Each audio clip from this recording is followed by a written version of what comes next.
Happy 4th of July! America is currently even more of a dumpster fire than it normally is at the moment, and I'm kind of terrified, not gonna lie. But one thing the Supreme Court can't take away from me is my God-given right to some smutty, sentient object romances. I hope. You might have already seen from the title, but this week's story is thematically appropriate in all of the most horrifying ways. Let's dive into Seduced by a Sentient Firework shot off the week after the 4th of July by Charlotte Vibrations. Available on Kindle Unlimited. That title just rolls off the tongue, doesn't it? It's about a week after the 4th of July, as the title of the book states, and Darren is woken up in the middle of the night by a loud booming noise. Obviously he's concerned. Was his apartment being invaded? Was there a storm? No, silly, it's just a sparkling firework. Darren tries to go back to sleep, but the firework has also woken up all the neighborhood dogs who bark along with the resounding booms. This exact scenario seems to be a regular occurrence for Darren, so yeah, that's probably pretty annoying. As he shuffles out of bed, he begins lamenting choosing this apartment in the first place. He only rented here because he fell in love with the balcony, which would be the perfect place to sit outside and strum his guitar. If only it weren't for those pesky neighbors who always complain about the noise. What a beautiful balcony made of wood, which Darren loves because of his job in construction. But he doesn't see his occupation as simply putting houses together. Rather, he's sculpting art with his calloused hands. Who cares if he could never afford to live in one of the places he dedicates his entire life to building? Creating something, it makes him happy. Fireworks even make Darren happy too, which we'll get to later, don't worry, when they aren't waking him up at 2 in the morning. He actually has kind of a special connection to fireworks, coincidentally. He's used them to create art too. Watching the sky light up in order of the colors he chose made him feel good. He could never replicate that feeling. Darren hops in the shower and is feeling a little bit steamy, but that momentum is interrupted by another crackling boom so loud it shakes the entire room. Darren is more than angry at this point. He rushes out onto the balcony without even drying off to give his neighbors a piece of his mind. The first thing he sees is his neighbor's husband lighting off a bunch of bottle rockets with the glee of a child. Darren yells over to get his attention, berating him for making all of this noise on a weeknight. The wife overhears and steps out, yelling back, reprimanding him for using profanities and being naked. Darren is so aggravated at this point that he can't even speak. They go back and forth for a while about who's been the biggest public nuisance, until the neighbor husband says something interesting. They aren't supposed to be that loud, he reveals. In the beginning, they made a normal amount of noise for a bottle rocket. A few whizzes and whirs, but nothing explosive. But each time he lit one, it got louder and louder for some odd reason. So he just decided to keep lighting them off, in a neighborhood during a weeknight, to see how loud they got. And then guess what? He lights another one off, and it's so loud that all the nearby trees and houses are shaking in their boots. I'm genuinely concerned for everyone in the neighborhood's ears and hearing quality at this point in the story, because the way the author describes these booms sounds like everyone's gonna wake up with tinnitus in the morning. And get this, the firework lingers in the sky. The neighbors and Darren are shocked to see that it's just hanging out there instead of dissipating. The firework gets closer and closer to Darren, and then it starts speaking to him like some omniscient being. It turns out that the firework's really old, like millions of years old. And a little sassy. The firework starts wrapping itself around Darren, and understandably, he's apprehensive at first. But there's no pain, just warmth. Darren's sort of in a daze, so he doesn't notice right away that the firework is pulling him off the balcony and into the sky. The firework tells Darren that, quote, he called it here with his art and the passion he exudes at his construction site job. Darren is now entirely suspended in the sky, being held up by the sparks of this firework that's telling him stuff like, I see you and I want the spark in you to grow into a fire, not sink below and sputter out. And other half-endearing, half-cryptic things like, I do not have to follow you when you carry me in your heart. Darren's not really sure what's going on or what this all means, but he does strangely feel safe and calm in the light of this firework. Imagine getting up for like a little midnight snack or something and looking out your kitchen window to see your neighbor naked and floating in the sky within a firework. Speaking of neighbors, are the husband and wife still out there watching all of this go down? I bet they feel at least a little bit bad for letting off the bottle rockets now. Darren and the firework are just giggling and having a little moment together in the sky when the firework asks an important question. Will you join me to create beautiful art together? The first time I read this over, naively I was like, art? What kind of art? Acrylic? Watercolor? No, the firework just wants to have sex. Somehow, I'm not gonna get into the logistics of that scene, but just picture like the offshoots of the firework as warm, tingly arms. Actually don't picture that. I'm sorry I even asked you to do that, but that's basically what happens if you're curious. Darren's like, this kind of stings a little bit, but also I like it. I'm not sure if the firework is in love per se. I guess it's more of like a hookup. Do fireworks even have the capacity to love in this universe?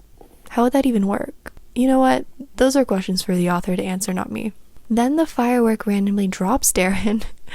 It's like, trust fall, hee hee, and lets him plummet toward the ground before catching him. Thank God. And Darren doesn't even really care because he's just so smitten with this thing. After they're finished, the firework takes Darren back to his balcony. The firework starts to leave and Darren gets sad. The firework consoles him saying, I'm not leaving you, not really, Darren. I'm simply changing forms for a while. Which is like a little bit ominous because it never specifies what it's turning into next.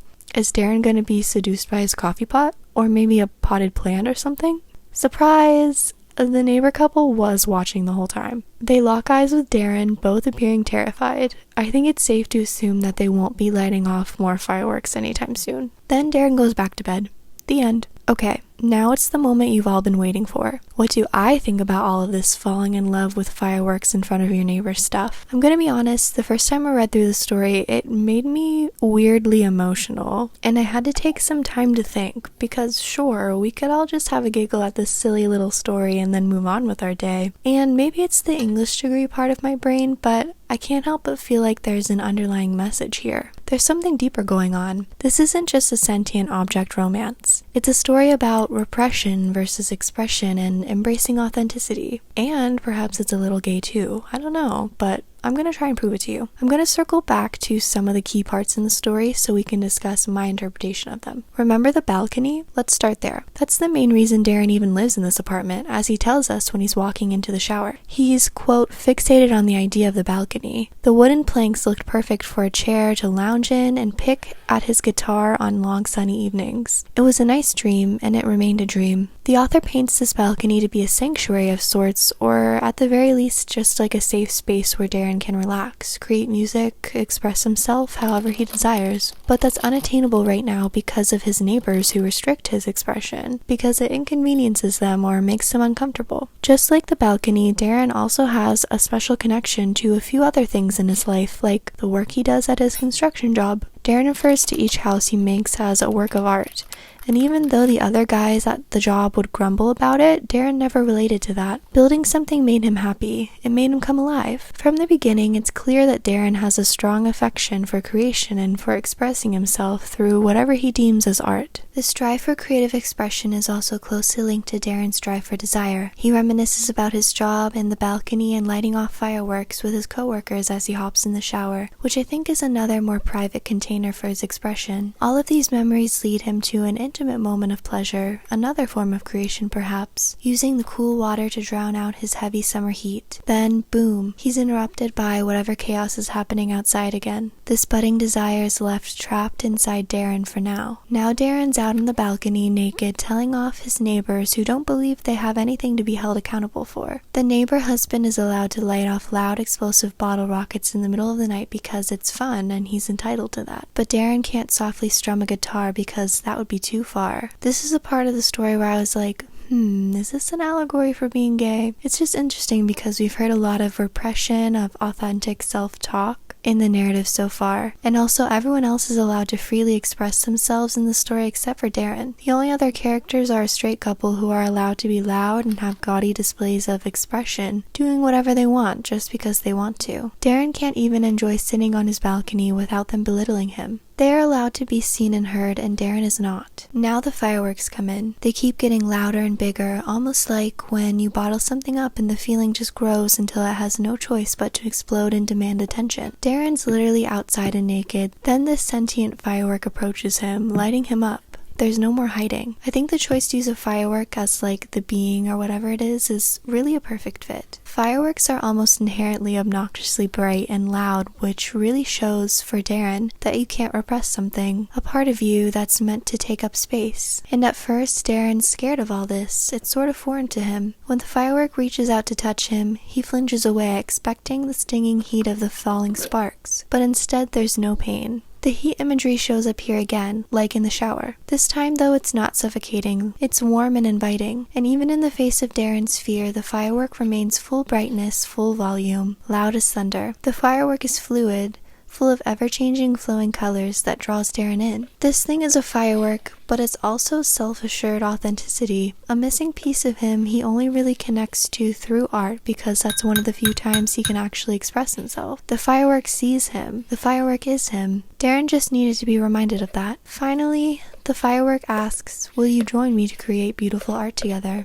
I think this story really emphasizes the multifaceted nature of what creation can be or be derived from. It can be authentic expression, art, vulnerability, sex, sexuality, curiosity, etc. Of course, pretty much the rest of the creation in this story is quite intimate, which is shown through yet another evolution of heat. Pulsing, electric, and pleasurable. And while there is obviously a sexual scene, the book is titled Seduced by a Sentient Firework. What else did you expect? There's also a lot of imagery here that describes the firework as almost nostalgic. Like summer barbecues, time off of school, forever opportunities, like free time aching to be trampled on, to be filled and filled with acts of passion and art and doing.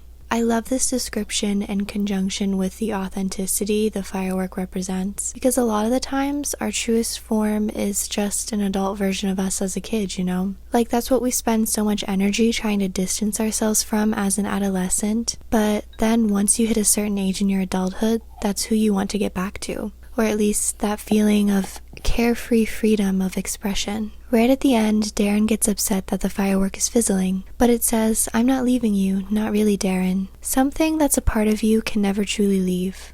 You may lose it for a while, but it's never gone. Sometimes it's just harder to find." So yeah, maybe I'm reading too much into this story, but I also think that's sort of the point, right? To look between the lines and interpret, to make your own meaning. To some, this will only be a 12-page sentient firework frenzy, but to me, it's a reminder to never stop creating regardless of judgment from others. For every 5 people that don't get it, there will be 50 people that do. And even if not, there's at least one part of you who will always understand. If you liked this video, you can like it if you'd like. And subscribe, that would be cool. If you didn't, feel free to dislike it, that's fine. I'll see you next week with whatever slightly unhinged yet endearing story I find. Bye!